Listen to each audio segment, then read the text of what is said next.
YumUniverse, and I'm here with contributor Valerie Bolon, who's also former Top Chef contestant and founder of Culinary Speakeasy. Today she's going to show us how to make a coconut curry Thai soup. So take it away, Val. Alright, well, this is a really fun, easy recipe, just a handful of ingredients, and it's all vegan, so it's a great recipe for your website, obviously. So we're going to do two things today. We're going to first start out making the soup, and we're also going to make some dumplings that can go in it that are also completely vegan as well. So the first thing we need to do is make the filling for the dumplings. Super easy. We're going to start off with a sweet potato, and basically what we're going to do is just roast it. So I'm going to take the sweet potato with the skin on, and just make some slices in it, kind of score it, if you will. It's like a grid pattern. Just a grid. It kind of just really helps to speed up the cooking process. So you're going to take it, just place it right here in a nice little dish, anything that can go into the oven. And then we're going to take some coconut oil and actually spread it right on top. So that creates a lot of moisture. So when you're cooking it, it's not going to get all dried out. Have a nice buttery flavor too once it cooks. And it's exactly going to add flavor as well. So you can go ahead and give that a little sprinkle of salt. Okay. Got a little pink Himalayan sea salt here. Is that enough? Perfect. Okay. Perfect. There you go, Val. And at the end, when it's done, we're going to scoop it out, put it into a bowl, and we're going to add some other spices to it to give it a nice round flavor. So we'll do that at the end though. So I'm going to put this in right now. What we're going to do is move on to the other ingredients. So basically what we're going to do is we're going to take some ginger, some garlic, some shallots, some lemongrass. We're going to chop it all up together and we're going to saute it. So we're going to take the shallot and we're going to cut the tip off, the end, not the root end. So you keep the root end intact, and there's a reason for that, and I'll show you. When you want to dice the shallot, so we're going to chop it again in half. And the reason that we do this is the best way to dice either an onion or a shallot. You chop it in half. See, when you have a flat surface like this, now the onion or the shallot, the round part, there is no round part. So you're less likely to cut yourself when you create that flat surface on any type of vegetable that is round. So I'm going to peel the outside really fast and discard that. So this is the best way and easiest way, and quickest way to dice a shallot. So we're going to take our hand at the top, take our knife sideways, and insert just a few little slits. So one slit there, and one slit right on top. So two little slits, right? Then we're going to turn it so it's sort of facing you, and we're basically going to make some nice long slits.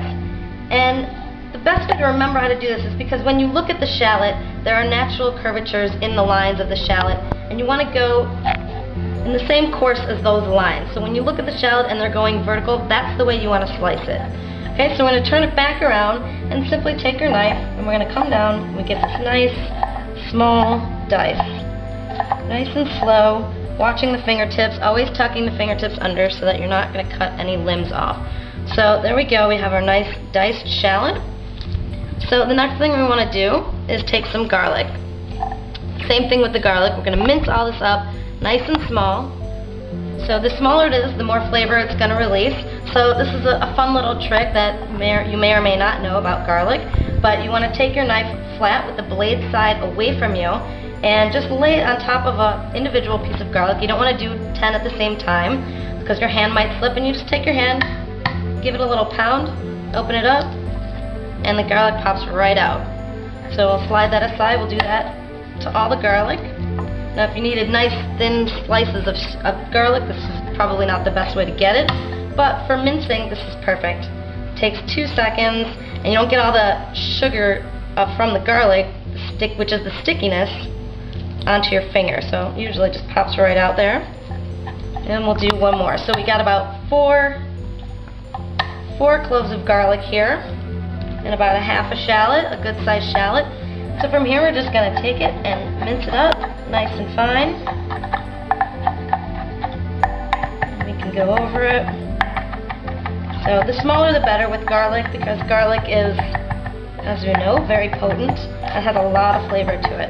So we want to get it nice and small so you're not biting into big chunks of garlic. And also it helps to release even more flavor. Great, so that looks good. So I'm going to slide that over right next to my shallots. And last but not least, we're going to take some ginger. So we'll probably want about a teaspoon of ginger.